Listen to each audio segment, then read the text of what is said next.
Ես որ եկա Պրահա, ոնց որ սկսեցի շնչել, զգում եմ, որ իմ տարերքում եմ, եվրոպացիները, չեխերը, հա, որ ավելի ցիվիլ են։ Այս պահի դրությամբ ունեմ 179 արշավ, բախտ եմ ունեցել 25 թվին օգոստոսին Մասիս լեռը բարձրանալ։ Գերմանիայի դեսպանությունը խայտարակություն է պետք է նշեմ, ինչի մարդը ծնվելով Հայաստանում պետք է այդքան մաքարի ճամփորդելու վիզայի համար մեր մոտ էլ ճիշտ է կամած, բայց հաստատուն տեմպերով ամեն ինչ կզարգանա։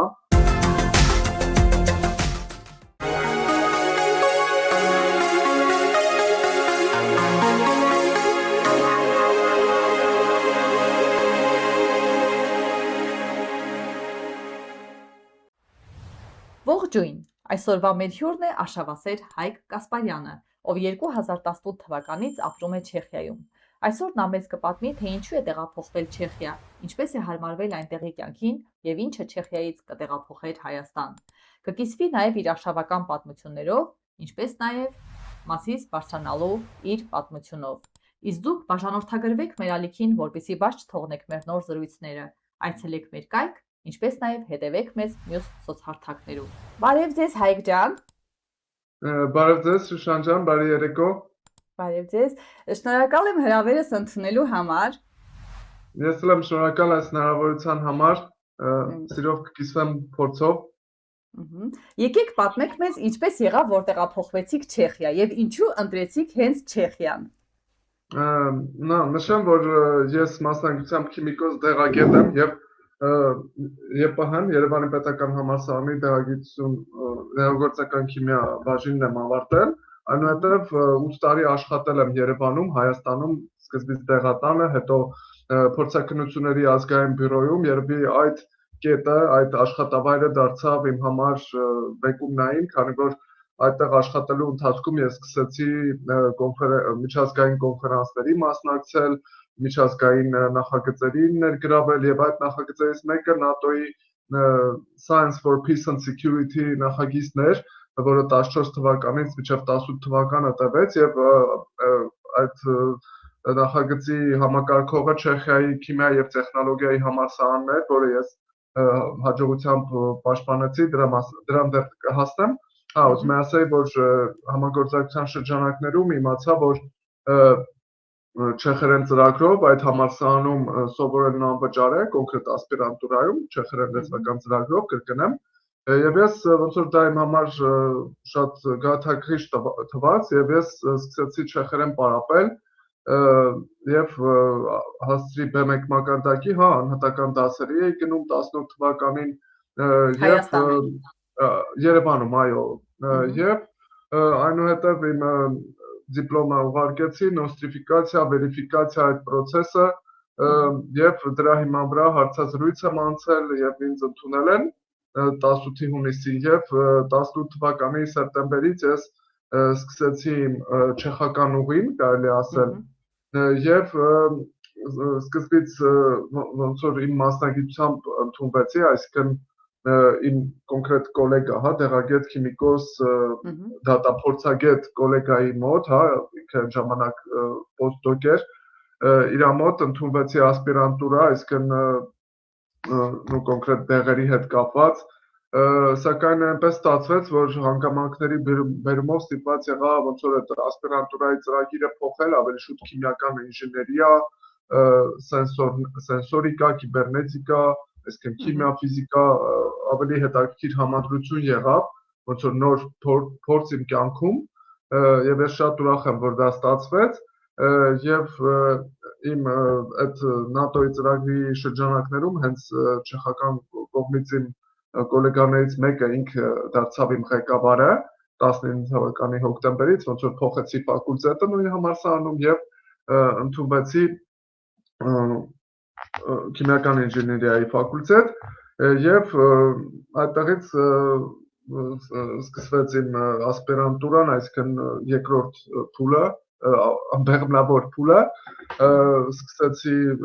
հոդվածներ տպագրել, գիտական բուրըն ծավալել, ճիշտ է այդ ժամանակ չեխերենով, այսինքն հոդվածները եւ դիսերտացիան ես անգլերենով եմ գրել, այդպես եք պայմանավորվել, բայց ես այնպիսի փորձ ձեռք բերեցի չեխերեն լեզվի հետ կապված, որ կարծում եմ հիմա չեխերեն, այսինքն անգլերեն պաշտոնապես B2 մակարդակի եմ տիրապետում, բայց իրականում ավելին եւ կարծում եմ նույնիսկ պրակտիկայից ելնելով չեխերեն հիմա ավելի լավ գիտեմ, քան անգլերեն եւ հա, ուզում եի ասել, որ 20 թվականին որ կովիդը սկսվեց, ես ոնց որ մի անգամ օնլայն կոնֆերանսի մասնակցեցի, այդպես չստացվեց իմ մոտ ինչպես հաճախ ասպիրանտ ուսանողների եւ նաեւ մագիստրոսների, բակալավր ուսանողների միջազգային ծրագրով մոտ է ստացվում եւ ուզում եմ ասեմ, ոնց որ ես Պրահայում էի ամբողջ ընթացքում հիմնականում, բայց դա էլ ոնց որ այնպես էր, որ իհարկե օրինակ Հայաստանում շատ ուսանողներ 3 տարում են ասպիրանտուրան ավարտում եւ նույնիսկ արտասահման էլ չեն գնում, իսկ Պրահան իմ համար տեղից արտասահման էր տեղով ու ես այս քաղաքը սիրեցի, քանի որ նախ այդ ինֆրաստրուկտուրաները, հա, նույն այդ եվրոպացիները, չեխերը, հա, որ ավելի ցիվիլ են, քան հայերը, դրան էլ հետագայում կանադառնամ հարցերին չեմ ուզում շատ ծավալվել, արդեն ծավալվում եմ, բայց հա, հատկապես ինձ տրանսպորտը գրավեց, քանի որ 24 ժամ տրանսպորտ կա ու բավական հարմարավետ է, պիկ ժամերին 2 րոպեն մեկ ավտոբուս կա, մեծ, օրինակ 161 մարդու համար նախատեսված այդպիսի մեծ ավտոբուսներ են, ժոնգտոնգեր չեն, ասեմ էլի, հա, եւ այդպես փողոցները լայն, օդը մաքուր, կանաչը շատ, անտառները, պարկերը շատ ու տենց շատ սիրեցի Պրահան ու դարձավ իմ երկրորդ տունը, քանի որ հիմա արդեն մոտ 8 տարի կլինի, ինչ ես ոնց որ Պրահայի հետ առնչվում եմ, կարելի ասել, ու այդպես Նպատակ ունեք, բայց որ կվերադառնաք Հայաստան ու այդքան ձեռք բերած ձեր լիքը գիտելիքները օգտագործեք հայրենիքի համար։ Հացեկոս այդ հոդվածները, որ գրում եք, ես դրա համար հարցրի միայն չեխերեն, որ հետաքրքիր է հայերեն հոդվածներ ունեք, գրված, որ Հայաստանում գոնե ոնց որ օգտվեն մարդիկ օնլայնից։ Անգլերենով են այդ հոդվածները, իդեպ նշեմ, որ մեծ մասը ԵՊՀ-ի կիսահաղորդիչների եւ նանոտեխնոլոգիաների գիտական կենտրոնի հետ համատեղ են։ Իմ կյանքում այնպես ստացվեց, որ ես ասպիրանտուրան պաշտպանելուց հետո 24-ի հունվարին սկսեցի աշխատել Չեխիայում մասնավոր ֆիրմայում եւ այնպես ստացվեց, որ պայմանագիրը ավարտվեց, ես հարմար տարբերակներ էի ման գալիս գործի եւ չկարողացա գտնել եւ ստիպված էի վերադառնալ Երևան եւ 25 դեկտեմբերից մինչեւ 26 մայիս, այսինքն մինչեւ վերջերս մոտ 1 ամիս եմ նորից տեղափոխվել Պրահա, ես Երևանում էի, գործ էի ման գալիս, ճիշտն ասած մասնագիտությամբ եւ այնպես ստացվեց, որ 26-ի փետրվարից այդ ում հետ որ համագործակցում էինք նույն ՆԱՏՕ-ի ծրագրի շրջանակներից նանոտեխնոլոգիաների գիտական կենտրոնի ֆիզիկայի ինստիտուտի կառույցն է, ԵՊՀ-ի կենտրոնի գոլեգաների հետ, այսինքն ում հետ բեռնավոր աշխատանք էինք տանում, արդեն 12 տարի ճանաչում ենք իրար, իրենց հենց քիմիկոս էր հարկավոր ու ինձ 26-ի, այսինքն այս տարվա փետրվարից ինձ ընդունեցին, ես հաճախում էի համալսարան ու նաև արդեն ինձ ընդունեցին որպես գիտաշխատող ամբողջ դրույքով, բայց քանի որ ես ոնց որ իմ առանձնահատկությունները ունեմ, երևի բնավորության երկվորյակ եմ, չեմ սիրում ստանդարտ որոշումներ կայացնել, ստանդարտ ընթացակարգեր, սիրում եմ կոտրել կարծրատիպերն ու օրենքները, այո, ես այդպիսին եմ, եւ ես քանի որ 7 տարուց ավել բնակվում էի Չեխիայում, ես որոշեցի ոնց որ իմ համար նպատակ սարքեցի երկարատև կեցության համար, չէ, հակառակը վերադառնալ Պրահա, այո, նպատակ սարքել, դարձնել, որ պետք է գնամ երկարատև կեցության համար, հա, permanent residence permit, այսինքն իմ համար դա նպատակ դարձավ ու ես հենց սկզբից էլ ասացի կենտրոնի ղեկավարին, որ այդպիսի նպատակ պլաններ ունեմ, որ մայիսին պետք է գնամ Պրահա ու այնպես ստացվեց, որ քանի որ սերտ համագործակցություն ունեինք իմ ղեկավարը, հա, դիսերտացիայի չեխ դոցենտ Կոպեցկին, Դուշան, ով իդեպ հիմա այս օրերին գտնվում է էլի աշխատանքային այցով ԵՊՀ-ում, եթե ԵՊՀ-ի օրինակ պաշտոնական էջում նայեք, կտեսնեք օրինակ հետաքրքիր սենսորային դրոններով փորձարկումներ են անում օդի մեջ վնասակար գազերի, հա, օրինակ մեթանի պարունակությունը որոշելու համար։ Հա, ուզում եի ասել, որ հետ վերադարձակ Չեխիա։ Որ հա, համալսարանի ղեկավարս գործուղում ձևակերպեց, հիմա ես ոնց որ գործուղման, հա, internship-ի շրջանակներում եմ գտնվում Պրահա, այսինքն իմ հիմնական գործը համալսարանում արդյունքներ գեներացրելն է, գիտական արդյունքներ, եւ ես հիմա դրանով զբաղվում եմ, բայց նաեւ այդպես նպատակ կա, որ ես դիմեմ այդ երկարատև կեցության համար, այսինքն շատ կուզեի, որ դա ստացվեր, որոշ հարցեր կան, դժվարություններ կան, բայց հուսամ հաղթահարելի կլինեն, այսինքն հանգամանքները փոխվում են, էլի մենք գործուղումը օրինակ նախատեսված է X ժամկետով, բայց գուցե դրանից ավել հնարավոր լինի մնալ, բայց դա պայմանավորվածություն չի եղել, հա, ընթացքում կերևա, էլի չեմ ուզում ոնց որ անձնական դաշտ մտնել, ձեզ եմ ծանրաբեռնել, հա, ուղղակի ձեր հարցին ուղղակի ուզեցի ներկայացնել, ինչպես է ստացվել, որ ես հիմա Պրահայում եմ, ու ճիշտ ասած նաև ավելացնեմ, որ պետք է ասեմ, էլի, որ ես անմիջական մարդ եմ, իմ մոտ որ եկա Երևան, կարծես եկա հայրենի քաղաք, որտեղ 30 տարի ապրել էի ու կարծես օտար լինեի, քանի որ չէի հարմարվում հենց նույն տրանսպորտի հետ կապված, որ ինչպես նշեցի, Պրահայում 24-ժամյա տրանսպորտ կա, ինչպես նաև գիշերային ավտոբուսներ, կես ժամում 1 տրամվայներ, բացի դրանից ցերեկային ավտոբուսներ, մետրո, տրամվայ եւ նաև ամեն ինչ հասանելի հասանելի ու այսինքն մարդ ավտոմեքենայի կարիք չունի, իսկ Հայաստանում այնքան ավտոմեքենա կա, ես 3 ժամ էի գնում տանից Աչափնյակից համալսարան եւ հետ ու ահա որ հոգնած էի լինում, սպառված երեկոյան 8-ին, 8-ից հետո էի հասնում, իսկ շաբաթ-կիրակի ուղղակի пассив հանգստանում էի, զուտ որ ֆիզիկապես հոգեպես փոքր հա վերականգնվեի։ Այո, եւ պետք է նշեմ, որ ոնց որ մի տեսակ այսպես ասած իմ ապսեի մեջ չլինեի Երևանում, չնայած իմ հայրենի տանն էի ապրում, հա, մայրիկիս հետ, հարազատներիս կողքին, բայց գուցե որոշ մարդիկ կարող են մտածեն, ոնց որ այսպես ասած ձենս տեղից է գալիս, հիմա Պրահայում են, բայց ես անկեղծ եմ կիսվում։ Հիմա ես որ եկա Պրահա, ոնց որ սկսեցի շնչել, զգում եմ, որ իմ տարերքում եմ եւ համալսարանում օրինակ արդյունք եմ տալիս, կարծում եմ բավական լավ արդյունք եմ գեներացում, իհարկե իմ ղեկավարի հետ Դե կարևորը գործողման նպատակով եք այդտեղ Հայաստանն է, չէ՞, գործողել, միևնույն է արդյունքները Հայաստանն է օգտագործում, ոնց որ պիտանի եք, էլի, միևնույն է ծառայում եք Հայաստանի Հանրապետությանը, այսպես։ Հա, ուզում եմ ասել, այսպեսի խմորումների մեջ եմ, հիմա չգիտեմ, կարող է այնպես ստացվի, որ այսինքն հնարավոր չլինի երկարատև կեցության համար դիմել, վերադառնամ Հայաստան ու շարունակեմ, որ ասում եմ գլուխս կախ կամ գլուխս բարձր աշխատել գիտության, հանուն գիտության, հա, ամեն դեպքում այդպեսի խմորումների մեջ եմ, ես շատ ուրախ եմ, որ հիմա գտնվում եմ Պրահայում, ճիշտ է շոկ է, երևի Հայաստանի պես, բայց դա Էսեղել է շոկ։ Հետևում եմ հայաստանյան իրադարձություններին, ցավով, այսինքն սրտացավ եմ, ու հուսամ ամեն ինչ լավ կլինի։ Ամեն ինչ լավ կլինի։ Ինչպես նշեցի, Պրահայում, Չեխիայում ինձ կյանքը դուր է գալիս։ 8 տարով ինձ չեխ եմ զգում լավ իմաստով, այսինքն սենց ասեմ, հայերի մեջ կա այդ կարծրատիպությունը, ես ցավոք տարեստարի բնականաբար տարեկան 2-3 անգամ գալիս եմ Երևան ու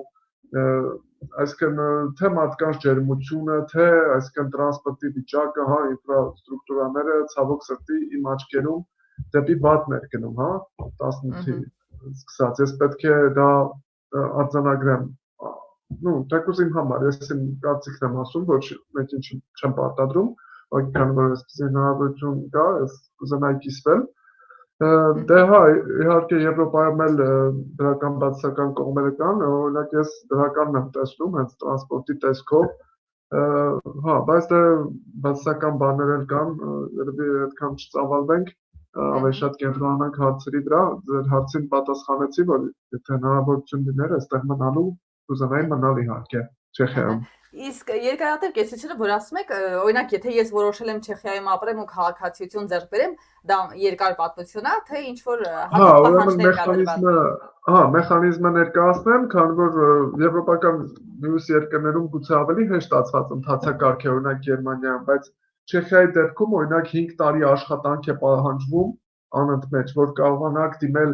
երկարատև կեցության համար, ինչպես նշեցի, permanent residence permit, հա, անգլերենով, իսկ իմ դեպքում, քանի որ չնայած, որ ես թե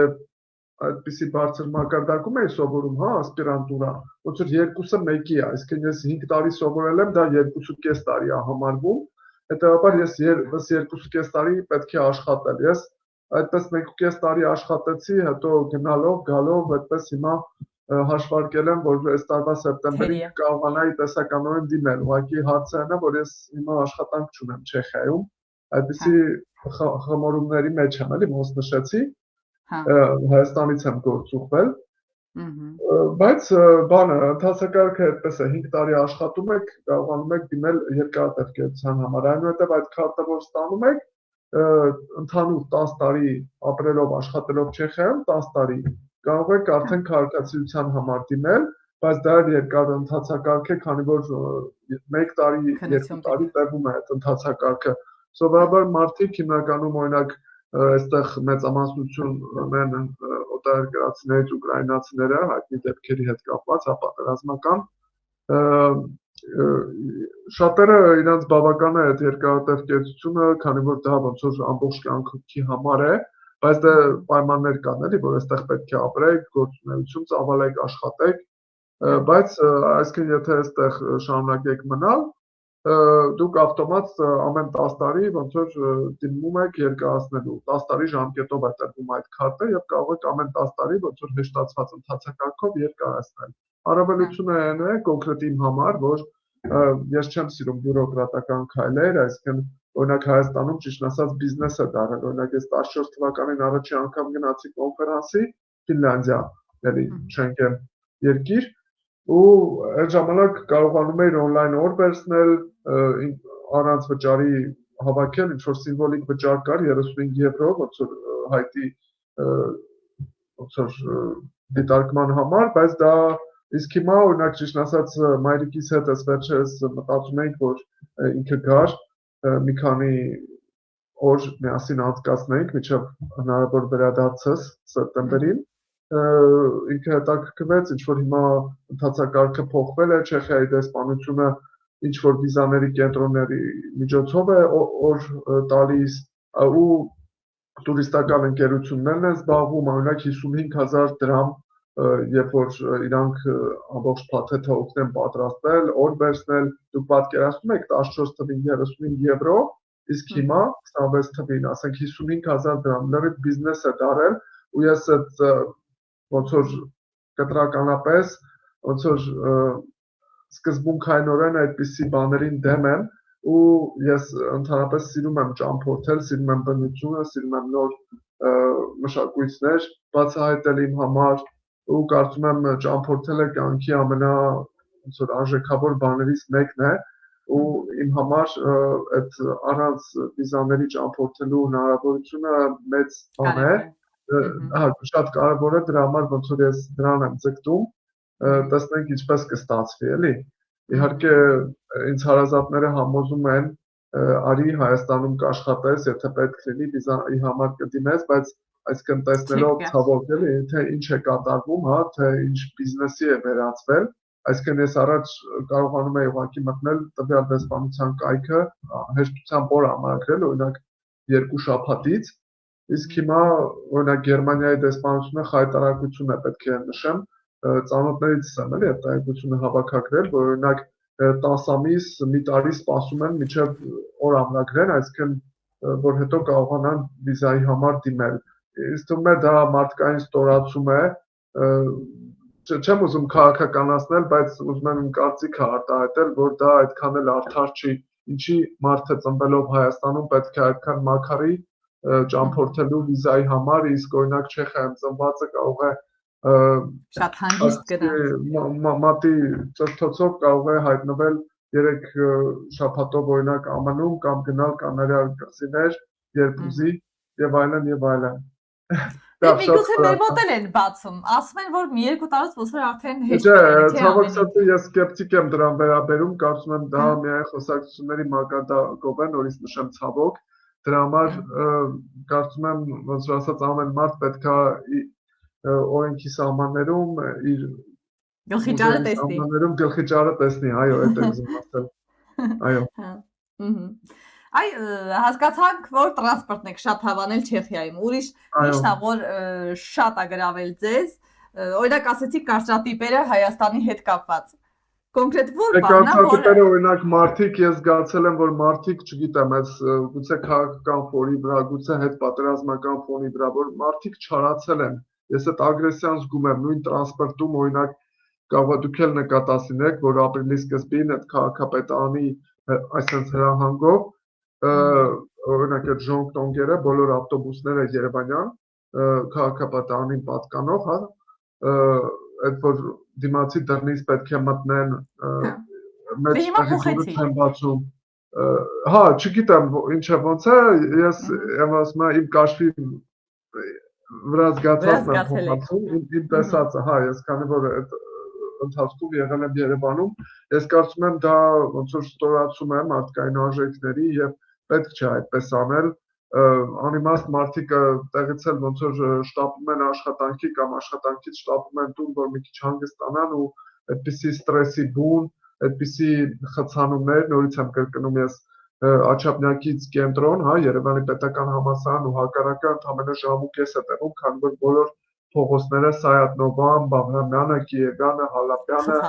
այսինքն այդ ընթացքում մի այլ տիպի խցանում է եւ մարդիկ, այսինքն նոմինալ եթե տվյալ ժոնգտոնգը 38 մարդ է տեղավորում, 60 գուցե ավել մարդիկ են ոնց որ խցկվում եւ դա ոնց որ մենտալ առումով էլ կարծում եմ ընդունելի չի։ Իմ եվրոպական տեսածը ոնց որ ես էլ փորձում եմ բողոքը ինչ-որ կերպ ցույց տալ, ասեմ էլի անկեղծանամ, որ օրինակ տրանսպորտում մի անգամ այդպես հայտարարություն եղավ, այդ որ վճարելով գուցե դուք էլ լսած լինեք, այդպես ստանդարտ ոնց որ հայտարարություն է, որ վճարելով դուք նպաստում եք տրանսպորտի բարելավմանը եւ այլն եւ այլն։ Մի անգամ չդիմացա, վարորդին ասացի, ինքն էլ Արցախից էր, ասացի, որ սա պրոպագանդա է, թե ոնց որ վախացնում եք ու այդպես ոնց որ ակամայից ուղղակի արդեն չդիմացա, ակամայից ոնց որ կոնֆլիկտ հրահրացի, կողքից ասացին, «Յա, ոնց»։ Հա, մի խոսքով բանը, մի հատ տղամարդ էր շատ ակտիվ, ասացի Չեխիայում սենց հա բան, ասում է հա դե գնա քո Չեխիան, ասացի այո ես կգնամ, իսկ դուք կմնաք։ Դրա համար էլ գնացիք։ Ահա, ու ես արդեն հիմա Պրահայում եմ ու ես շատ ուրախ եմ դրա համար։ Դուք ձեր հարցին անդրադառնամ, որ դուք նշեցիք բացի տրանսպորտից էլ ինչն է ինձ գրավել։ Դե քանի որ ես բնասեր եմ, լեռնասեր եմ, ես 12 թվականից հենց Հայաստանում արշավների եմ մասնակցել եւ շատ ուրախ եմ, որ միջև Չեխիա տեղափոխվել է այդ 6 տարիների ընթացքում 60 պաշտոնական արշավի եմ մասնակցել, ինչքան կարողացել եմ բացահայտել եմ Հայաստանը իմ համար։ Նաեւ բախտ եմ ունեցել 11 թվականին կուրսով գոլեգաներով Արցախ են գնացել իմ պատմական հայրենիք։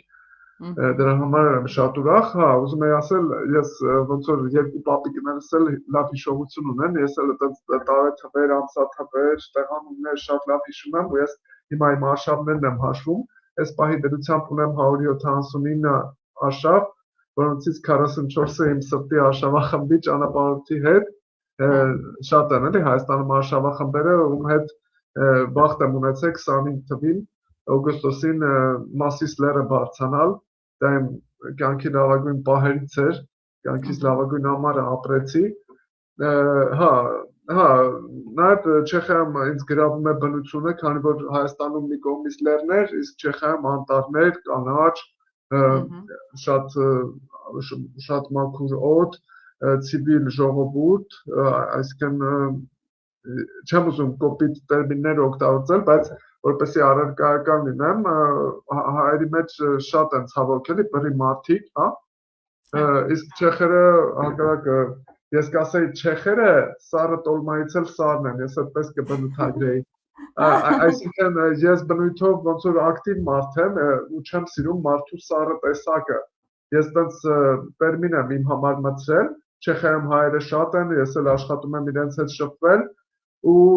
այդպես չեխական համայնք կան ու երբ որ մարդը Հայաստանում ծնվելով գալիս է Չեխիա, Պրահա ու իրեն այնպես է պահում, որ ինքը եվրոպացի է, չեխ է, ես այդպիսի մարդկանց համար մի հատ հետաքրքիր տերմին ունեմ, չեխացած հայեր։ Դա ոնց որ վիրավորանք է, այսինքն սարաստորմա են դառնում կամ ով ոնց ուզում է մտածի, երևի իմաստը ընդհանուր հասկացաք։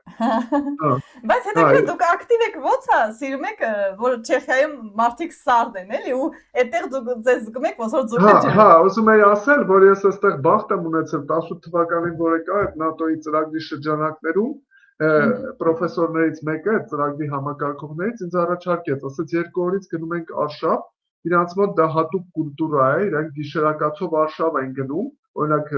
ուրբաթ երեկոյից մինչև կիրակի կեսօրից հետո, այսինքն 2 գիշերով ու գիշերում են օրինակ քարանձավում, անտառում,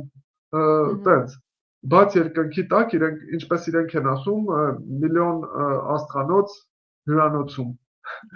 Կամ հյուրանոց միլիոն աստղերի տակ, այո, ու իմ համար դա դարձավ կուլտուրա, դա դարձավ ապրելակերպ,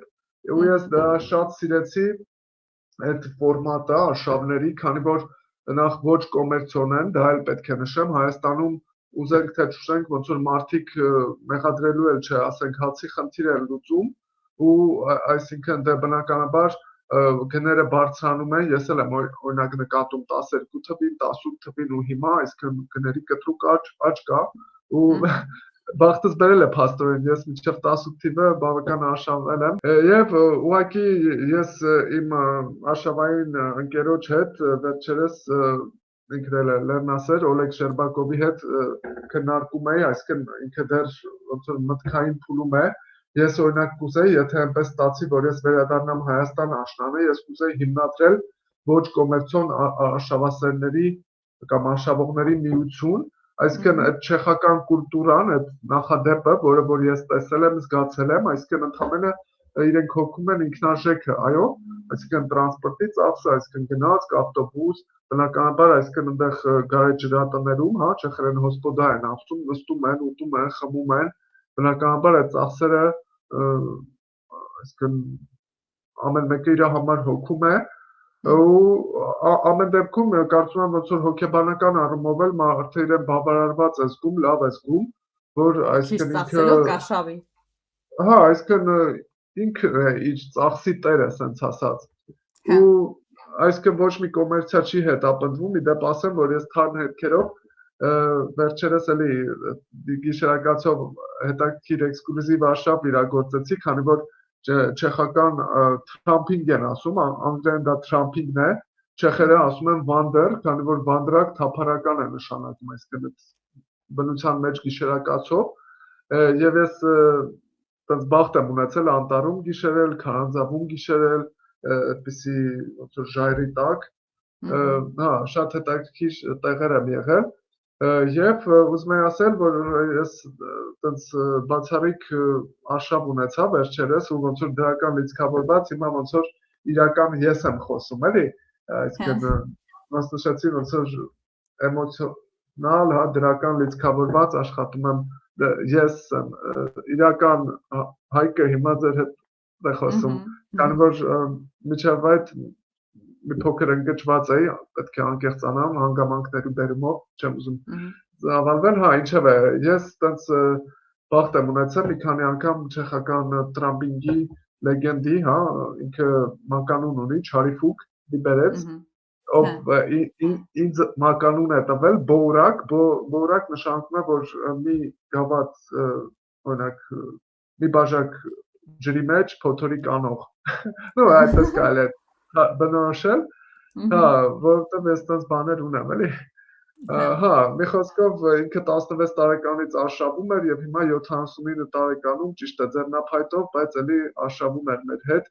շատ հաճելի օրեր ունեցանք միասին մեր չեխական ընկերների հետ, ու ես հիմա դրական լիցքավորված ոնց որ թարմ հետքերով կիսում եմ ձեր հետ, այսինքն դե ոնց որ ելային հարցերն էր, թե բացի տրանսպորտից էլ ինչ է գրավում, դա ես հետո փորձում եմ թվարկել, ու այսինքն իրենց հետ երկու անգամ մեկ շաբաթով, հա, ոնց որ մեծ արշավ եմ ունեցել, մի անգամ Չեխիայի, Սլովակիայի սահմաններով, ասենց վերև ներքև, վերուվար, սարերով 120 կիլոմետր են քայլել, դա 20 թվականին էր օգոստոսին, եւ 23-ի օգոստոսին, արդեն 3 տարի առաջ կամ դրանից 3 տարի անց 20 թվից, Չեսկիլես, հա, չեխական անտառով, Չեխիայի եւ գերմանական Բավարիայի սահմանով են քայլել, 160 կիլոմետր մի շաբաթում քայլել ենք։ Ես երևի 1000 կիլոմետրից ավել այս տարիների ընթացքում արշավել եմ Չեխիայում, ինչի համար շատ ուրախ եմ, քանի որ գտնվելով բնությանը ես գտնում եմ ինքս ինձ։ Ճիշտ է, կարոտում եմ հայկական լեռները, հայկական լեռնաշխարհը, բնությունը, բայց դե Չեխիայում էլ փառք Աստծո հնարավորություններ լինում են, նույնիսկ Սլովակիայի Տատրաներում եմ եղել 5 տարի առաջ, բարձրացել եմ Ռիս գագաթը եւ այնտեղ 3 օրում 80 կիլոմետր ենք սարերով քայլել։ Մի խոսքով, ուզում եմ ասեմ, այդ արշավային փորձը, կուլտուրան, դա էլ է շատ լավ։ Այստեղ էլ արշավային խմբեր կան, կրկին ոչ կոմերցիոն, ես գտել եմ միջազգային խմբեր են, իրանց հետ էլ պարբերաբար գնում եմ արշավների, հիմնականում մեկօրյա կամ ասենք ելակի հավաք, այս անգամ էլի օրինակ հաղարջի հավաք անտառում նախատեսվում է այս գալիք շաբաթ օրը, գուցե միանամ, ճիշտ է։ Սիրողական, այսինքն սիրողական որոշեք, որ պետքա մասնակցեք։ Հա, այդպեսի խումբ եմ գտել արշավասերների, այսպես ասած, ու մասնակցում եմ։ Դե նշեցի ոնց որ դրական կողմերը, բացասականը նշեցի, որ չեխերը Սարաստոլմայից էլ սառն են։ Ես դա չեմ ընդունում։ Գերմանացիներից էլ սառը։ Հա, մի հատ եթե թույլ կտաք անեկդոտ կպատմեմ, գերմանացիների մասին է խոսքը, օրինակ իմ չեխ արշավային ընկերների մեջ մի հատ չեխ կա, տղամարդ, ում կինը գերմանացի է, իրեն հարց են տալիս, ասում են, որն է լավ, սառը կինը անկողնում, թե սառը գարեջուր է։ Ինքը բնականաբար գարեջրի կողմից էր։ Չեխական։ Հա, ուզում եմ ասեմ, ընդհանուր եվրոպացիների մեջ ճիշտ է, ոնց որ դրականն էլ կա, բացասականն էլ կա, օրինակ այդ ոնց որ ցիվիլ են իրենց պահում համենայն դեպս հասարակության մեջ, հա, մարդկանց մեջ։ Դե բայց ժամանակի ընթացքում են, չէ՞, այդպես դարել Հայկ ջան, այնպես չի որ իրենք միանգամից ցիվիլ Օրինակ չեխերը, եվրոպացիները շատ ազատ են, օրինակ երիտասարդությունը, օրինակ ես սենց ասեմ, ես քանի որ ավանդապաշտ ընտանիքում միջավայրում եմ մեծացել, դաստիարակվել, ինչի համար շատ ուրախ եմ։ Երիտասարդ աղջիկները, ասենք 15-16 տարեկան եւ ավել, այնպես են հագնվում ու իրենց պահում, որ կարծես գիշերային թերմիկներ լինեն, սենց ասեմ։ Բայց պետք է ցավով նշեմ, որ գլոբալիզացիայի հետևանքով ես նկատել եմ, որ տրենդերը, այսպես ասած, վատ տրենդերը Հայաստանն են թափանցում, ու չգիտեմ, էլի։ Հա, դե զուտ էտել եմ էլի նկատել։ Ես դա ոնց նշեցի, այդքան էլ չեմ ընդունում։ Ես կարծում եմ, որ մարդ, ցանկացած մարդ, առավել եւս աղջիկ, հա, օրիորդ պետք է իրեն առաքիլի լինի, թե տեսքով, թե վարքով, այդպես։ Այ, եթե ուսանողական կյանքը համեմատենք, Հայաստանում էլ եք տեսել, հիմա արդեն Չեխիայում էլ եք տեսնում, էլի տարբերությունները շատ են զգացվում, թե չէ, ուսանողական կյանքի հետ կապված, նկատի ունեք ընդհանուր ուսման մակարդակը, թե Հա, եւ սովորելը, վերաբերմունքը գիտությանը։ Հա, ես պետք է նշեմ, որ 2005-ից 10 թվականներին եմ սովորել համալսարանում, հետո մի տարի արտինատուրայում։ Ցավոք մեր ժամանակ ոնց որ տեսական գիտելիքներն էին շատ ու հիմնականում այսինքն պետքա գնայր գրադարանից գիրք վերցներ, կարդար, այսինքն կլասիկ դասախոսություններ էր, հա, 20-րդ դարի, այսպես ասած, որ դասախոսը թելադրում էր, դու գրի էիր առնում, հա, ու ոնց որ այդ նյութի շրջանակներում էր սահմանափակվում, ցավոք նյութատեխնիկական բազան այն ժամանակ այն չէր, որպեսզի այդ պրակտիկ գիտելիքները լաբորատորիայում կարողանային կիրառել ու պետք է նշեմ, որ Չեխիայում այդ առումով շատ զարգացած է այս պահին։ Ես էլ այդ առումով ուրախ եմ, որ թեկուզ ասպիրանտուրայի մակարդակում, բայց այդպիսի փորձ ունեցել եմ կատարելագործվելու, ասում աչքերս բացվել են այդ առումով, փորձ եմ կուտակել, շատ կարևոր գործիքային մեթոդներով հետազոտություններ, ինչպես նշեցի, քիմիկոս եմ, նաև տեղագետ, եւ այդպես հիմա էլ է Հայաստանում զարգանում, բայց պետք է նշեմ, որ այդ տեմպերը զարգացման այն չեն, ինչ կուզենայի, որ լինեին։ Դե ես ինչպես նշեցի, ընթացքում ես Աչափնյակից եմ ու արդեն քանի տասնամյակներ ոնց որ այդ Աչափնյակի մետրոյի կարոտն ենք մնացել։ Օրինակ Չեխիայում այստեղ նախագիծ են մշակել 8 տարում 3 մետրոյի գիծ կա, արդեն 4-րդն են պատրաստում, արդեն 10-ից ավել մետրոյի կայարաններով։ Պատկերացնում եք, արդեն 2030 թվականին 4-րդ գիծը պատրաստ կլինի։ Իսկ Հայաստանում արդեն 40 տարի Աչափնյակի մետրոյին հույսով սպասում ենք։ Ամեն դեպքում, եթե համեմատենք, օրինակ Հայաստանը 10 տարի առաջ ու հիմա չեք կարծում, որ ամեն դեպքում փոփոխություններ ունենում ենք, այնպես չի, որ մնացել ենք նույն կետում ու դոփում ենք անընդհատ։ Դե, սենց ասեմ, օրինակ այդ սպասարկման ոլորտում, նույն սննդի ոլորտում, իհարկե դրականը կա, օրինակ ես ուրախանում եմ, որ կենտրոնում, օրինակ 2800-ամյակի այգին շատ բարեկարգ, սիրուն այգի է, էլի այդպես այգիներ կան, բայց պետք է նշենք, օրինակ Ամիրյան փողոցը օրինակ ապականվեց, չէ, վերջերս, այսինքն պրոֆեսիոնալիզմի պակաս բացակայություն կա ու օրինակ Պրահայում այդ առումով ամեն ինչ տեղը տեղին է, այստեղ ամեն ինչ, ինչպես նշեցի, կանաչը շատ է, ամեն ինչ տեղը տեղին է, որտեղ պետք է փողոցը լայն ընդարձակ, մայթ, հեծանվուղի, այդ ամենը շատ կանոնակարգված է, փողոցները լայն, այսինքն այդ կուլտուրան, վարորդական, մեկը մեկին զիջել, նույնիսկ վարորդը հետիոտնին զիջել, այդ ամեն ինչը շատ լավ մակարդակի վրա է, ու նորից եմ կրկնում, երբ որ ես դեկտեմբերի վերջ 25-ին եկա Երևան, մի տեսակ ոնց որ օտար ափսեում լինեի, տենց ոնց որ Չեխիայից հետ է եկել, բայց ոնց որ հետ չէ եկել, այդպիսի վիճակ էր, ու դրա համար հիմա ուրախ եմ, որ այստեղ եմ, Պրահայում եմ, այդպես, բայց դե քանի կա կյանք, քանի կա հավատ, կա հույս, որ ամեն ինչ դեպի լավը կգնա ու երբի պետք չէ այդպես վատատեսորեն տրամադրվել, հուսանք, որ մեր մոտ էլ ճիշտ է կամաց, բայց հաստատուն տեմպերով ամեն ինչ կզարգանա, լավ առումով կզարգանա, այսինքն այդ օտարբացական տրենդերը ճիշտ է, երևի անխուսափելի է, որ չկարողանան ներթափանցել Հայաստան, բայց դա կյանք է եւ հուսամ, որ ամեն մարդ խելամիտ ընտրության հնարավորություն ունի կամ կունենա եւ ճիշտ օբյեկտիվ ընտրություն կկատարի։ Իհարկե։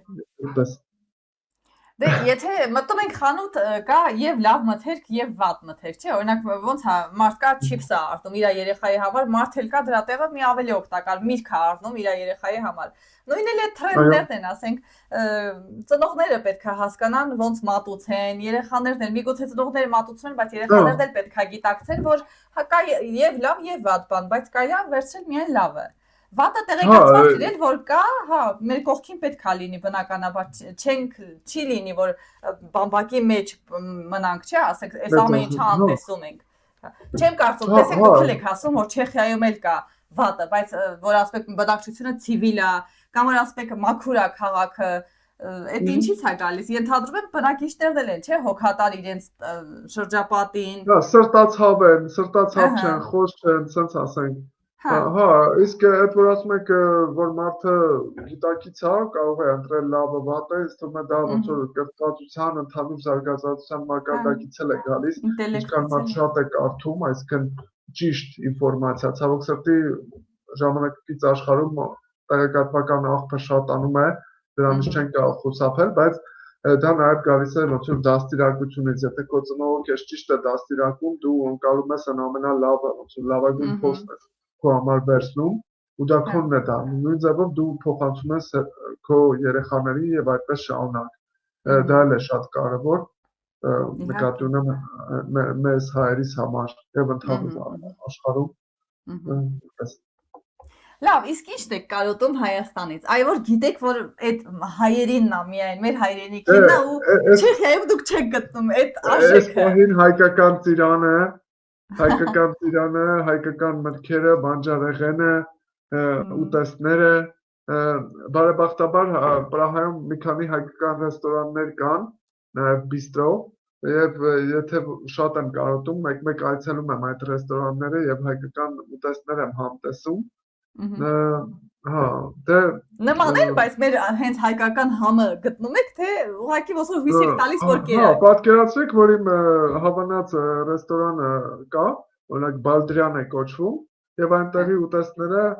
շատ լավ են, խոհարարը հայ է, մի անգամ հենց իմ ասպիրանտուրայի ղեկավարին 2 տարի առաջ համալսարանից գոլեգան ԵՊՀ-ից եկել էր եւ հրավիրել ենք այդ Բալդրյան ռեստորան, այնքան էր դուր եկել այդ ուտեստները համը, որ խնդրել էր անձամբ կանչել խոհարարին եւ անձամբ շնորհակալություններ հայտնել։ Հա, իրոք շատ համեղ են ուտեստները, օրինակ սմբուկով այդպիսի ռոլեր, հա, ռոլեր կան, մեջը կարծես թթվասեր կամ քամած մածու։ Այո, այդպես բաներ կան, ու իրանց հատուկ սալատները ունեն, հատուկ ոնց որ սպեցիալի տաները, հա, ոնց որ հետաքրքիր ուտեստները ունեն, նաև խաչապուրիներ են պատրաստում, ճիշտ է, խաչապուրին ենթադրում եմ վրացական է, բայց բավական համեղ ու հաջողված են։ Իսկ չեխական խոհանոցից? Չեխական խոհանոցից էլ շատ օրինակ մսային բաներ եմ ես սիրում, օրինակ ես վերջի անգամ որ Արշավի ենք, այդ պահն է ինձ դուր գալի, երբ որ հոգնած քայլելուց հետո հասնում ես մի հոսպոդա, հա, կարծես օազիս լինի, համ հանգստանալու, համ ասենք մի համեղ բան ուտելու, իրանք մսային հայկական կոտլետների պես կամ ասենք խոզի մսով տապակած խոզի միս ունեն, կարտոֆիլով պատրաստված ոնց որ հացիկներ են, հա, կտրած ոնց որ հացեր են, կտոր, եւ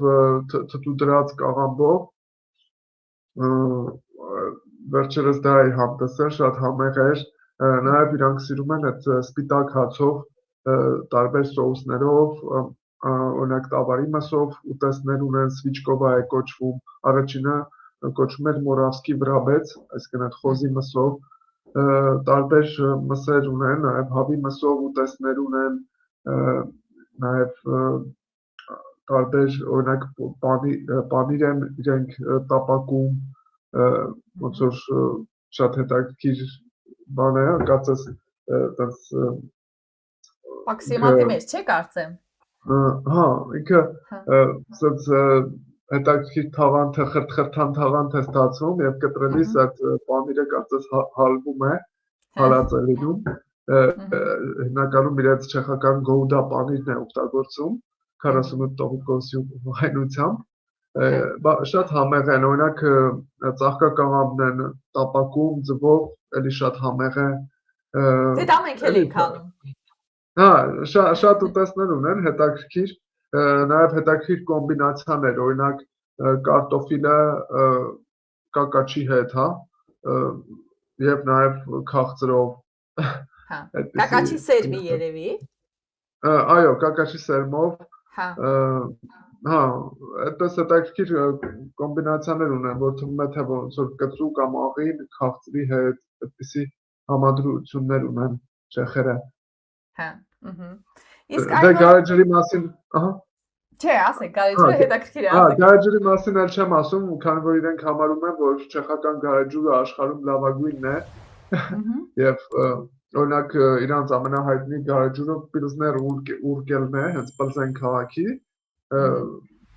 շատ հայտնի է հենց Բուդվարը կամ Բուդվայզերը ամերիկյան տարբերակն է, Բուդվարը չեխական,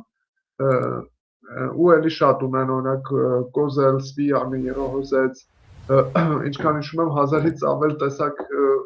գուցե չափազանցնում եմ, բայց շատ են, էլի, Հա։ գարեջրեր ու գարեջուր արտադրողները։ Հա։ Բայց առողջ է ընդհանուր առմամբ ըստ ձեզ բնակչությունը, եթե այդքան շատ են գարեջուր ու տենց ոգելից խմիչքներ սիրողները։ Կամ մսակերները։ Գիտեք, գարեջուրը հիմնականում այդ ստանդարտը 5%-անոցն է կամ 5.5, ինձ թվում է ավելի առողջ է, քան ուղի խմելը, բայց ամեն դեպքում ես մի անգամ լսել եմ, որ մեկ գավաթ գարեջուրը կյանքից 9 րոպե խլում է։ Բայց կյանքը այնքան կարճ է, կարծում եմ մարդը պետք է վայելի, ոչ թե այդպիսի հաշվարկներ անի։ Նա այդպիսի փիլիսոփայական արտահայտություն կա, որ կարևոր է ոչ թե ինչքան կապրես, այլ ինչպես կապրես, այսինքն կյանքի որակն էլ է շատ կարևոր ցանկացած մարդու համար։ Հա, ու չգիտեմ,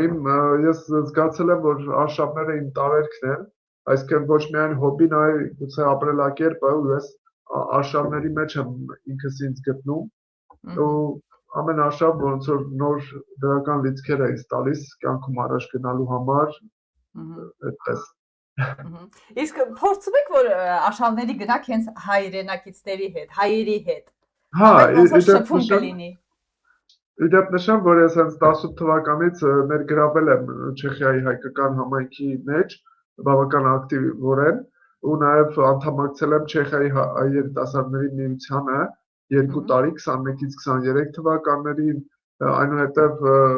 ընկերներիցս մեկի Բելայի Կնյաշչյանի հետ, ով իդեպ հանդիսանում է Կարեն Ջարբեկյանի թորը,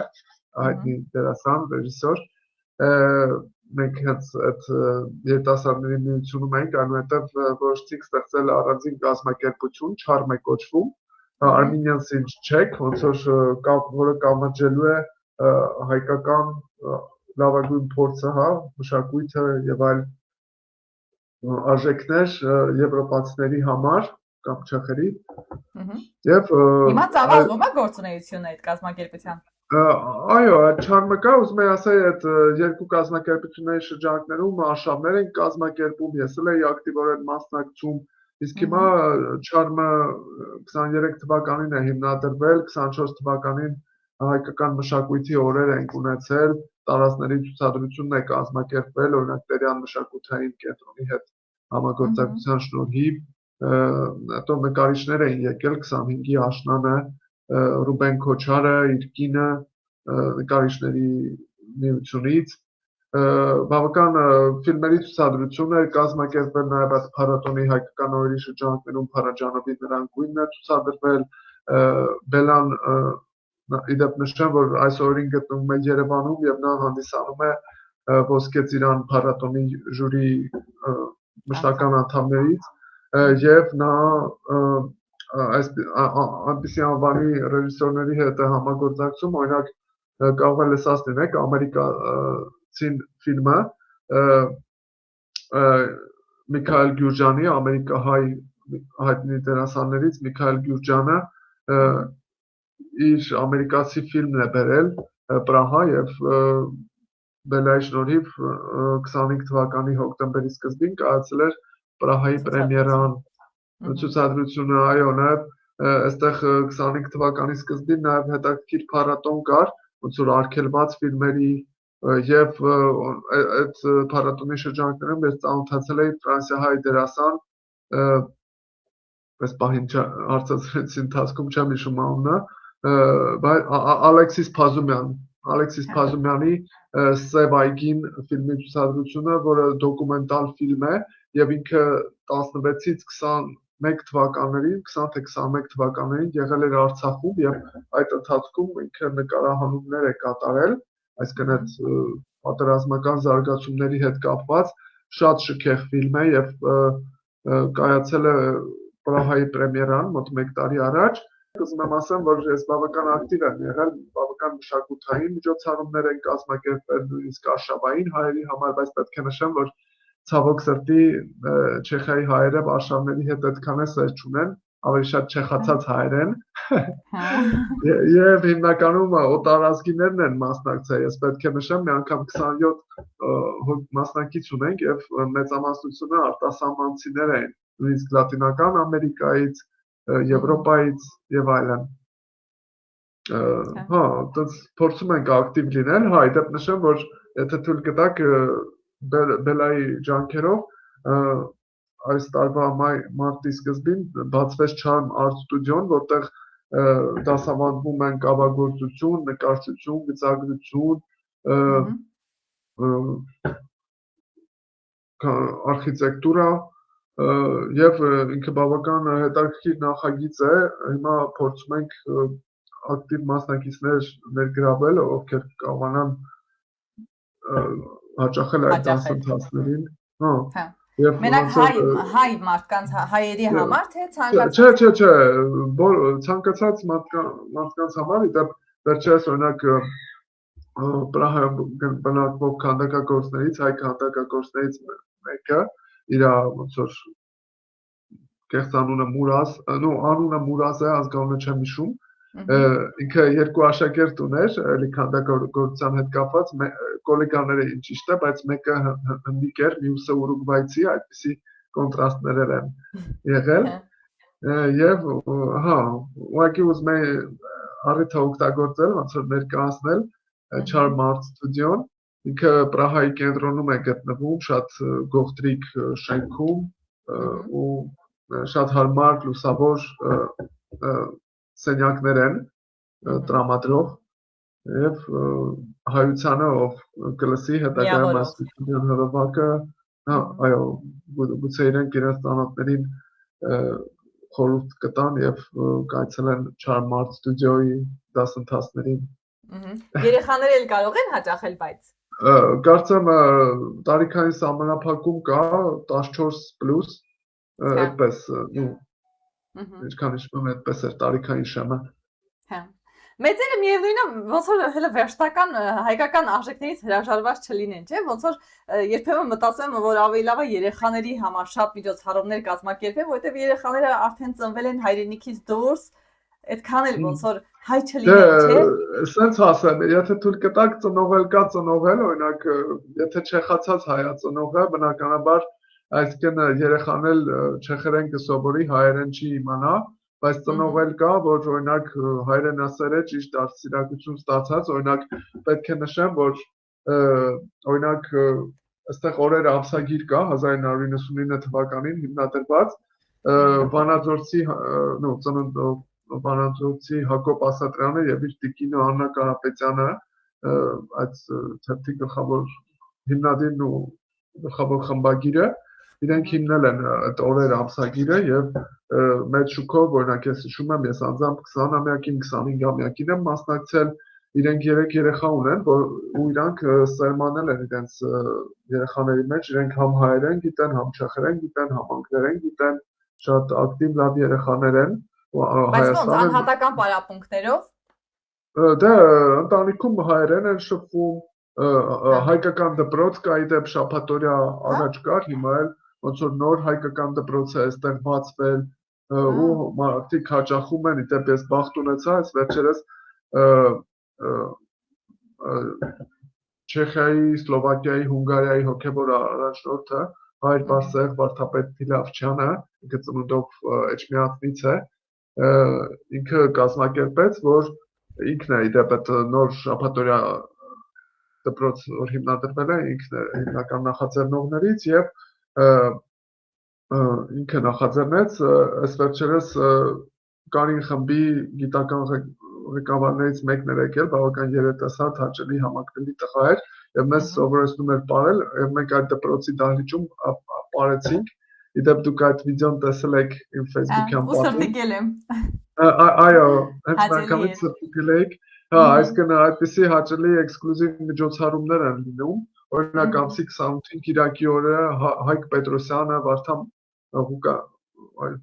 Վարդան Պետրոսյանը կարծեմ, մոռացա ազգանունը հայ երգիչներից։ Մի խոսքով Հայկ Պետրոսյանը, Վարդան Պետրոսյանի տղան եւ այլոք հայկական երաժշտություն են ներկայացնելու Պրահայում Այդպես ոնց որ կյանքը կարելի ասել եռում է եւ այդքան էլ չենք կարոտում մենք հայերս հայկականությանը, ասենց ասենք, Հայաստանի։ Հրաշալի։ Հա, այստեղ իդեպ նշեմ, որ Հայր Բարսեղյանն նշեցի, այնպես է ստացվել, որ ինքը արդեն մոտ 20 տարի ինքը հենց հոգևոր հովիվն է եւ բավական սերտ հարաբերությունների մեջ էր այն ժամանակվա կարդինալ Դոմինիկ Դուկայի հետ, ով 25-ի նոյեմբերին վախճանվեց, արդեն 80 անց էր ծերեր, ու այդ լավ հարաբերությունների շնորհիվ այնպես ստացվեց, որ ճիշտ է ոչ մի անգամից, բայց այնպես ստացվեց, որ Չեխիան ընդունեց հայկական ցեղասպանությունը, այնպես ստացվեց, որ չեխական կաթոլիկ եկեղեցին ի պահ 200 տարով Սուրբ Հոգու եկեղեցին, որը կաթոլիկ եկեղեցի է համարվում, ի պահ տվեց հայկական եկեղեցուն, որպեսզի այնտեղ ծիսակարգեր իրականացվեն եւ ամեն կիրակի հիմնականում ցերեկը ժամերգություններ են անցկացվում, տաղավար տոներին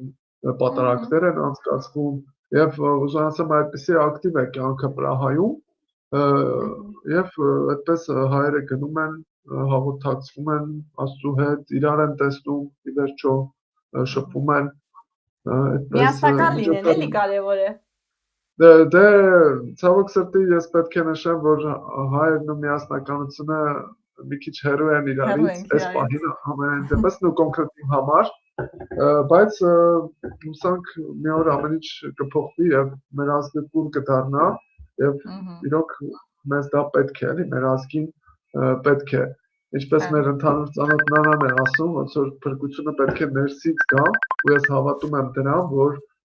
այսինքն ամեն մարդ, որ ինքնամաքրվի ներսից, բարյանա, վատսական էմոցիաներից, մտքերից ազատվի եւ դրական մտածի, այդպես ամեն մեկը որ իր համար, հետո ընդհանուր ամեն ինչ լավ կլինի։ Ես հավատում եմ դրան։ Բայց դա ճանապարհը, որը պետք է անցնենք։ Միանգամից չի լինի ամեն դեպքում։ Հա, իդեպ նաև էլի ոնց որ փիլիսոփայական կամ լիրիկական մեջբերում անեմ, ես առաջին անգամ որ ինքնաթիռով թռել էի 12 տարի առաջ կոնֆերանսի Ֆինլանդիա, Հելսինկի, այնտեղ հյուրանոցի պատին տեսա, որ եթե անգլերեն հա, այս օրիգինալ լեզվով մեջբերեմ, ասում է, որ happiness is a journey, not a destination, այսինքն երջանկությունը նաև այդ թվում ես ավելացնեմ կյանքը դա ճանապարհ է, ոչ թե նպատակակետ, այսինքն մարդ պետք է կարողանա վայելի այդ ընթացքը իր վայրի վերումներով, եթե գագաթին ու դրանով բավարարվի, կարծում եմ շուտ կձանձրանա։ Դրա համար էլ մենք լեռնասերներս, արշավասերներս, այսինքն մի գագաթով չենք բավարարվում եւ անընդհատ նոր ուղղություններ ենք որոնում, նոր գագաթներ ենք բարձրանում, թե Հայաստանում, թե Հայաստանից դուրս, եւ կուզեի նաեւ իմ բարևները փոխացել իմ ոնց նշեցի իմ սրտի արշավախմբին, ճանապարհորդ արշավախմբին, հանձնած արշավապետ, հա, հնագեր պատմաբան Դավիթ Դավթյանի եւ իր տիկնոջ Նայինե Շալոնցի, դա ինքն է Գորիսից։ Շալոնցը արդեն ուշում է։ Արվեստաբան է ինքը, շատ լավ զույգ են, շատ լավ արշավային կազմակերպիչներ եւ ես պատիվ ունեմ իրանց հետ 13 թվականից արշավում եմ արշավներից դուրս ես բախտ ունեցա Պրահա մեկնելուց առաջ էլի մեր արշավային ընկերներից Օլեգ Շերբակովի հետ համատեղ Դավիթ Դավթյանի հետ կազմակերպել էին ինչ որտեղ երթ արշավային հասարակության համար ու ես բախտ ունեցա մասնակցեցի ոնց որ հաջող արեցի Երևանին եւ արշավային ընկերներին, ծանոթներին շատ հաճելի էր մայիսին։ Այս տարվա։ Այ որ մի բան ասացիք Ֆինլանդիա եք գնացել, Ֆինլանդիայի ու Չեխիայի մեջ տարբերություն կար այնպիսի մի բան, որ Չեխիայում չկար, բայց Ֆինլանդիայում շատ էր ձեր դուր եկել։ Հա, դե Ֆինլանդիան ոնց որ մի ուրիշ պատմություն է, քանի որ ես առաջի անգամ ոնց որ 26 տարեկանում 14 թվին առաջի անգամ արտասահման էի մեկնել, բանավոր զեկույցով ելույթ ունենալու եւ այնպես էր ստացվել, որ Ֆինլանդիայի մայիսի վերջ էր Հելսինկի կենտրոնական բավական էլիտար հյուրանոցներից մեկում էի եւ այնտեղ ֆիննական սաունա կար, այսինքն լրիվ իմ համար էկզոտիկա էր առաջի անգամ։ Հա, ու բաներ ճիշտ է սպիտակ գիշերներ չեն, բայց օրինակ գիշերը այնտեղ լույս էր դե նման է էլի այդ սպիտակ գիշերներին մայիսի վերջին 20-ից 25-ը հա այդ էր իմ համար շատ սիրուն Հեսինկի քսիդրալը, Ուսպենսկի քսիդրալը, իրանց նավահանգիստը, Շոմենլինա կղզին, այսինքն այդ Ֆինլանդիան իմ համար մի այլ պատմություն է, իմ ճամփորդական ելակետը արտասահման, հետո հաջորդ տարի Իռլանդիա գնացի, էլի մայիսին էր, բայց 10 աստիճան անձրև, տիպիկ բրիտանական եղանակ էր, ու այդպես ցի ճամփորդել հիմնականում Եվրոպայում եմ եղել, Ասիայում, Աֆրիկայում, Ամերիկայում դեռ չեմ եղել, դեռ Եվրոպան եմ իմ համար նպատակ ունեք բայց իհարկե, եթե առիթ լինի, ես միայն կողմ եմ, իդեպ փոքր ժամանակից ծանոթներս հարցել են ով կուզենայի դառնալ, եւ ես այն ժամանակ Ժակի Կուստոյի այդ հաղորդումներն էի նայում ռուսական հեռուստատեսությամբ ORT-ով ու այդպես ասացի, որ կուզենայի ճամփորդ դառնալ, ինչու ոչ իհարկե որովհետև կարծում եմ ամեն մի ճամփորդություն ռիսկավորում է եւ ոնց որ խթան է տալիս կյանքում առաջ գնալու համար ցանկացած մարդու ոնց որ նոր մարդ դառնանք էլի հա ոնց որ նոր բաներ ես սովորում նոր բաներ ես իմանում դες էլ ոնց որ հիշողությունից լավ եմ այտենց կուտակում եմ բայց երբի պետք է ոչ պետական ինֆորմացիան բաց թողնեմ պետքականը պահեմ ես եմ զգում որ ժամանակի հետ որոշ բաներ մոռանում եմ այդպես Այն որ ասացիք Մասիսի գագաթին եք բարձրացել, հատուկ պատրաստվել եք ու ինչ ոնց տրամադրվել եք, ոնց պատկերացնում եք, որ գագաթին պիտի լինեք, ինչ եք զգալու, այդ ստացաք ձեր այդ նպատակին հասաք։ Էմոցիաների դոզան։ Հա, ճիշտ ասած ես 2010 թվականից համալսարանը ավարտելուց ի վեր, այտենց ոնց որ իմ մեջ սկսեց գլուխս մտավ, որ պետք է մի օր լավ կլիներ Մասիսը բարձրանալ Եվ ոնց որ քայլ առ քայլ դե 12 թվականից սկսեցի արշավել, 13-ին Արագածը բարձրացա, 14-ին Խուստուփը, մեր Սուրբ Լեռը, ու այդպես Հայաստանում շատ լեռներ էի բարձրանում, Արագածը, բոլոր գագաթները բարձրացել եմ, ու այդպես ոնց որ կամած, ճիշտ ասած իմ պիկը, ես կարծում էի, որ ես թե ֆիզիկապես, թե հոգեպես 22 թվականին էի պատրաստ, բայց ինչ-ինչ պատճառներով չստացվեց, հետո հետագա տարիներին ասենք արձակուրդի հետ կապված չէր ստացվում ու այդպես այնպես ստացել, որ 25 թվականին հենց միջոցառումը Դավիթ Դավթյանը ստեղծեց, ես գրանցվեցի նախնական, հետո միշտ կապի մեջ էի, այդպես խումբը ձևավորվում էր ու այդպես հարազատ լավ մարդիկ էին ու արդեն ճանաչում էի ու այդպես 13 հոգանոց կոմպակտ խումբ ձևավորվեց ու էմոցիաները անփոխանցելի են, քանի որ ես առաջի անգամ եղա համարամծան Հայաստանում սահմանը անցնելիս եղանք ծովական հյուսիսով կամ թուրքերեն չլդր լիճում, հետո 1000 մի եկեղեցու քաղաք Անիում, մի այլ տպավորություններ, նույնիսկ հուզմունք, հետո երեկոյան հասանք Բայազետ, հաջորդ օրը արդեն պետք է սկսենք վերելքը, երեկոյան գնացինք ռեստորան ընթրելու, ես իմ չափաբաժինը այնքան մեծ էր, որ կեսը ասացի, խնդրեցի, որ բոքսի մեջ, հա, փաթթավորեն, որ ես վաղը ճանապարհին, վերելքի ճանապարհին ուտեմ, ու ես այդ հասցրել եմ այդ ուտելիքը առաջին ճամբար, մենք 2200-ից ենք սկսել, մինչև 3100 առաջին բազային ճամբար, ու այնպես է ընթացակարգը նշեմ, որ օրինակ ճիշտ է հայկական խմբերն են կազմակերպում, բայց իրանք կապը պահում են քրդերի հետ, քանի որ այլապես ոստիկանության հետ թուրքական կարող է խնդիր լինել օրինակ սար բարձրանալու թույլտվություն էր պետք եւ դրա համար մենք վճար ենք տվել թուրքական վիզա ենք ձևակերպել on-line գնալուց առաջ եւ հա այդպես ես այդ 3100-ի վրա այդ մսային ուտելիքը չէր փչացել նույնիսկ բավական թարմ էր մնացել եւ այնպես ախորժակով կերա բացի դրանից քրդերը մեզ 3 անգամյա ճոխ սնունդ էին տալիս եւ նաեւ ճանապարհին էին սնունդ տալիս մի խոսքով մեզ լավ էին նայում հա ուզում ասեմ այտենց մեր լեռան վրա ահա լեռան վրա այտենց առաջին գագաթ 4 ժամում բարձր առաջին ճամբար հա մոտ 1000 հարաբերական մետր բարձրություն բարձրանք, այնտեղ ակլիմատիզացիա եղավ, մնացինք գիշերակացով, երեկոյան հայկական երգեր երգեցինք, բարեցինք, նույնիսկ կողքից մեզ քրդերը միացան, իրենց երգերը երգեցին, շատ լավ անցավ, մի այլ տիպի,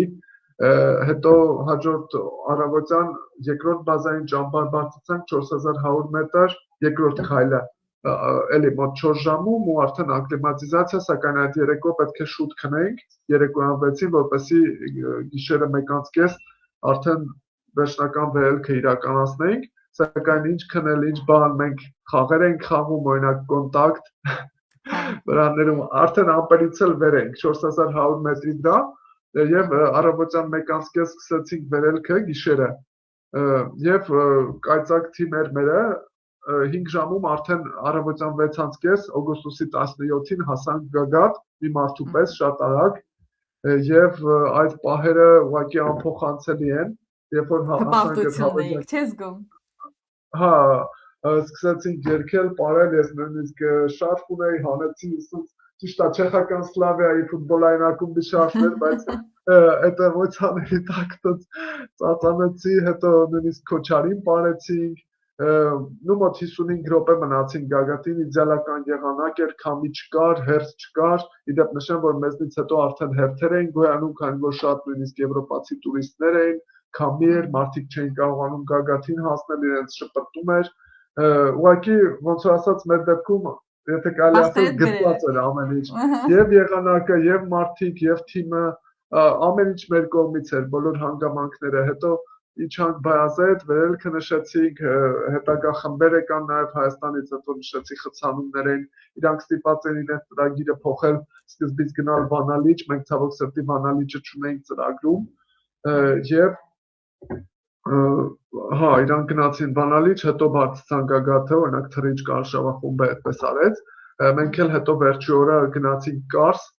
իդեպ Գյումրու հետ քույր քաղաքներ են, էլի 19-րդ դարի վերջում են կառուցվել, ինչպես միշտ Դավիթ Նավճյանը պատմությունը թե անի, թե Կարսի շատ հիանալի կերպով ներկայացրեց,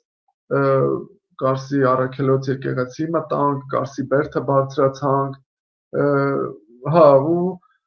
ինչպես ես նշել էի, ես իմ կյանքի լավագույն ամառը ապրեցի, չգիտեմ, անբացատրելի էմոցիաներ, երևի դուք տեսել եք Facebook-ում դեռ մինչև հիմա հենց պրոֆիլից նկարը եւ ոնց որ Այդպես է ենթադրում էի։ Cover-ը դեռ Արարատն է, ես դեռ ոնց որ այդ էմոցիաներն եմ մարսում ու իրոք դրանք այնպիսի պահեր են, որ ես մաղթում եմ, որ ցանկացած հայ գոնե կյանքում մեկ անգամ այդ պահերը ունենա, նու adekvat հայ, հա, ոնց որ հայրենասեր հայ, երևի այդպես պետք է ասել, որտեղ մարդկա ուզում է, մարդկա չի ուզում, ով չի ուզում, ինքը գիտի, երևի սենց ասեմ, հա։ Չէ, ես կարծում եմ Մասիսի դեպքում բոլորն էլ նույն կարծիքը ունեն, նույն վերաբերմունքը ունեն, բոլորի համար Մասիսը մերն է։ Աստված ձեր ձայնը լսի, ես էլ կուզենայի, որ այդպես լիներ, հուսանք այդպես է։ Լավ, արդեն քաղաքականություն ենք մտնում, պետք չի։ Ամեն ինչ ուղղակի եթազմ են պաշտոնից ելնելով են խոսում, ինչ որ որոշումներ կայացնում, բայց դե հա, այդ քաղաքականությունն դա մերը չի։ Հա, այդ Մասիսից հետո ես ճիշտ ասած այդպես հանգամանքներու բերումով համել որ էմոցիաներն էի մարսում, այդպես չէր ստացվում որ արշավ էի։ Ընդամենը 26 թվականի մայիսին առաջին անգամ այդպես տուրով գնացինք Թիֆլիս, առաջին անգամ Թիֆլիս գնացի, դեպ իմ պապիկս ով հայտնի շախմատիստ է, Ձուկների արքա Հենրիկ Կասպարյանը, ինքը 1910 թվականին հենց Թիֆլիսում է ծնվել, ճիշտ է արմատներով Արցախից է, բայց այնտեղ է ծնվել եւ ես այնտեղ բարեկամներ ունեմ, հանդիպեցինք նաեւ շատ հագեցած էր ծրագիրը, բայց մի երեկո հանդիպեցինք մեր բարեկամների հետ, ես առաջի անգամ իրենց անձամբ տեսա, շատ հաճելի պահեր էին, հանեկանք, ինձ նորից հրավիրեցին Թիֆլիս, այսինքն ավելի երկար ծրագրով, տեսնեմ առաջ Աստված գուցե աշնանը ստացվի, հա, ոնց որ ծանոթացա Թիֆլիսի հետ եւ զգացի հայկական շունչը, Հավլաբարով ման եկա, այնտեղ իրենց հոգեվոր կենտրոն գնացինք, Մծխեթա, հա, մի խոսքով շատ լավ էր, հետո արդեն երկրորդ արշավս մասնագիտեցի ավանդական արշավի, ով դիսերտացիայից ղեկավար եւ արդեն իմ ընկեր դարձած Դուշան Կոպեցկին է կազմակերպում, ով իդեպ գտնվում է ընտանիքով հիմա Երևանում, գիտական ծրագրով Եվրահայում, ինչպես նշեցի, ինքը 14-րդ անգամ էր արշավ կազմակերպում, տարին մեկ անգամ իր ընկերներին ուսանողական հիմնականում եւ 20 թվականից ներգրաված եմ այդ արշավներին եւ շատ երջանիկ եմ, որ Պրահա գալուց մոտ 1 շաբաթ անց մասնակցեցի այդ արշավին, էլի գիշերակացով, բայց ավելի ցիվիլ, որովհետեւ վրաններում ու կեմպում էլի, բանում, ոնց որ ճամբարում, իսկ այս վերջերս ոնց որ ինչ քնապարկ, ինչ վրան, չէ, քնապարկը կա կներեք, ինչ վրան, ինչ ճամբար, հա, եւ հա, այո, եւ այդպես կամած այս տարի արդեն 4 արշավի եմ մասնակցել, որոնցից 2-ը այդպես մեկ գիշերից ավել գիշերակացով բնության մեջ եւ առաջ եմ նայում ես որպեսզի եմ ամառանն եմ ծնվել հունիսի հա ասեք ահա չէ հա ուզում ասեմ ես երկորակ եմ եւ ես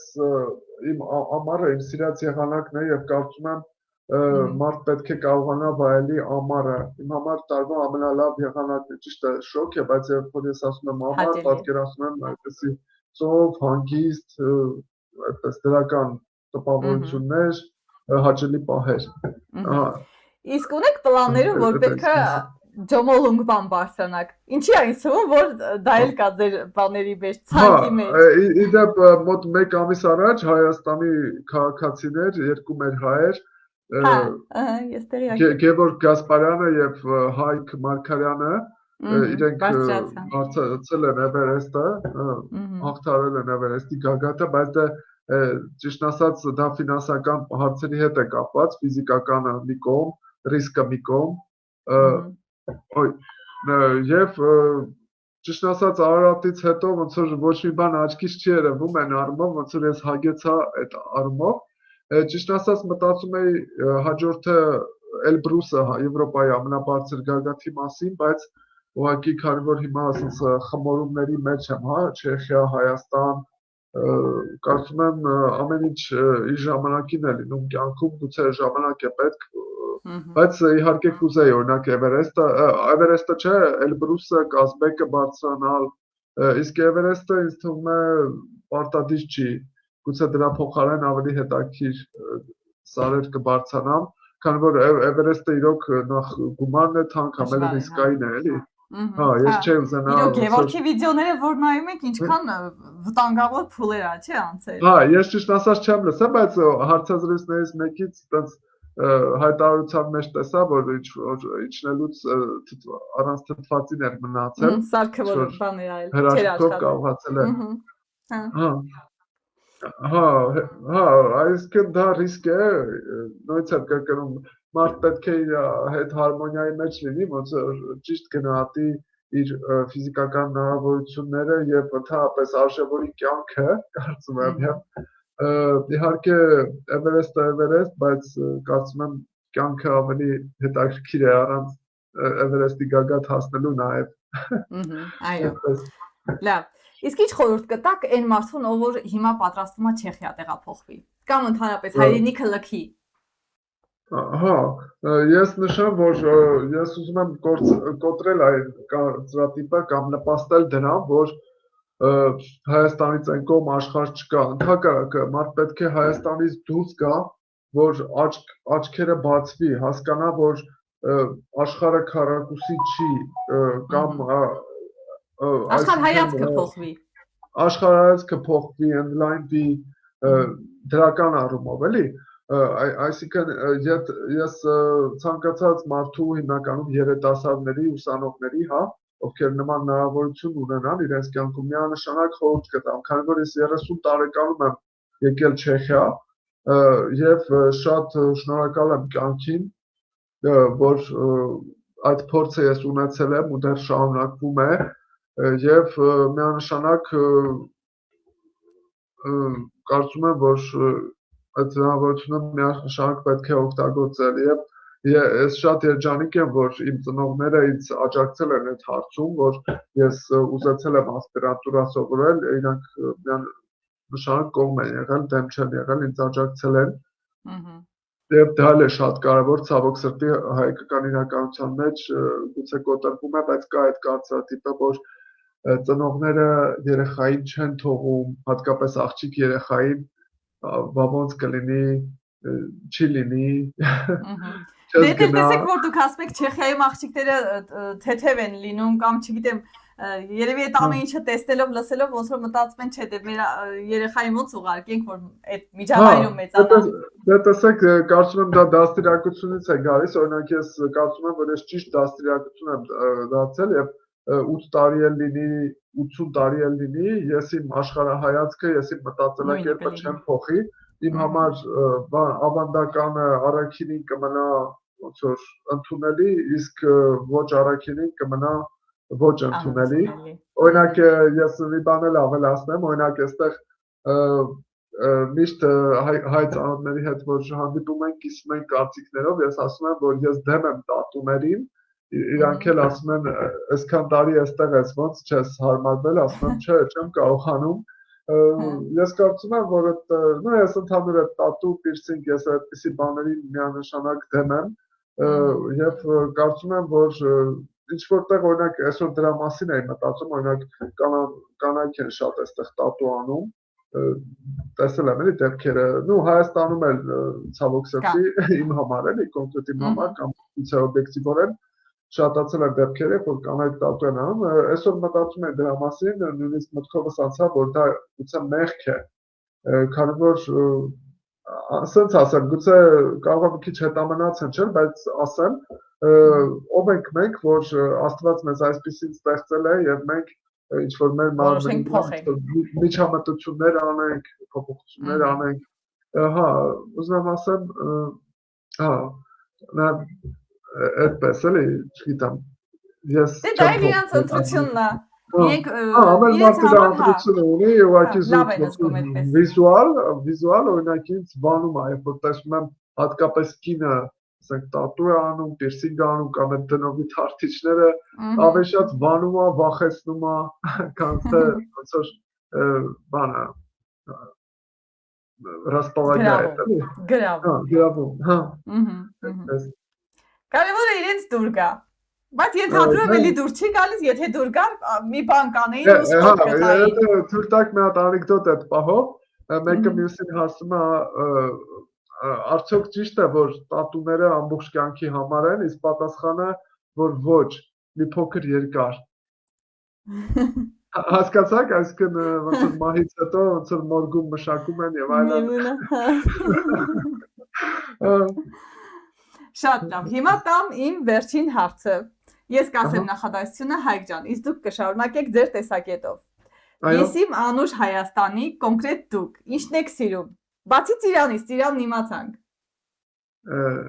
Ես իմ անուշ Հայաստանի լեռնասեր հայերին եմ սիրում։ Լեռնասեր, արշավասեր։ Շատ կանից թվում է, գնալով մեր ենք էլի, ոնց որ նման մտածելակերպ ունենք ու ես ուրախ եմ, որ այդպիսի մարդիկ շատ կան մեր գում, ուրեմն հույս կա, հավատ կա, որ այո, դեպի լավը գնանք ընդհանուր։ Այո, ես հենց այդ էի ասում, որ դուք որ Չեխիան անդադ ոնց որ համատեք, որ շատ լավ է, բայց Հայաստանում էլ այդ մշակույթը արդեն գնալով ավելի է տարածվում, որ կարելի է բնությունը վայելել, կարելի է փողը ոչ թե ասենք ուրիշ հաճույքների վրա ծախսել, այլ ճամփորդությունների վրա ծախսել, գոնե Հայաստանը ճանաչենք, քիչ-քիչ ամեն ինչ իր տեղը կընկնի, ճանաչել բնությունը, մաքուր պահել բնությունը գնալուց հետո, միանշանակ, դա մի այլ թեմա է, մաքուր պահելը։ Այդտեղ լրիվ այդ նորմալ երևույթ է, չէ, որ բնությունը չի կարելի աղտոտել, պետք է խնամել, թե լինում են դեպքեր, որ օրինակ աղտոտած է, ինչ որ անկյուն կա այդ ձևի տարածք։ Դե իհարկե լինում է, որ եթե կարող եմ ասել խոզեր, հա, կամ ասենք մարդիկ խմում են, այսինքն ալկոհոլի ազդեցության տակ ինչ որ բան են դեննետում, բայց դա ավելի շատ բացառություն է, էլի։ Օրինակ, ավելի շատ մաքուր է լինելու եւ ես երբի 90-95% դեպքերում, այսինքն շատ հազվադեպ եմ տեսնում, որ ինչ որ այդպես աղտոտվածություն է լինում։ Հա։ Դե հուսանք մեր մոտ էլ գնալով ամեն ինչ լավ կլինի։ Աստված առաջ։ Հավատանք, այո, դրական մտածում։ Ձեզ շատ շնորհակալ եմ հաճելի ու հետաքրքիր զրույցի համար, Հայկ ջան։ Ես էլ եմ շատ շնորհակալ Շուշան Զանից հնարավորության համար եւ փորձում եի հնարավորինս անմիջական լինել եւ հուսամ շատ մոնտաժ չեք անի եւ հուսամ անմիջական պահերը շատ կլինեն վիդեոյում ես էլ մեծ սիրով կկիսվեմ իմ ընկերների ծանոթների հետ։ Շնորհակալություն, ձեզ հաջողություն, նաեւ լիքը բարձունքներ ու արշավներ։ Շատ շնորհակալ եմ, լավ մնացեք։ Դուք նույնպես։ Ձեր գործին էլ հաջողություն, շատ լավ գործ եք անում։ Շնորհակալ ենք, հաջողություն ձեզ։ Լավ մնացեք, ձեզ։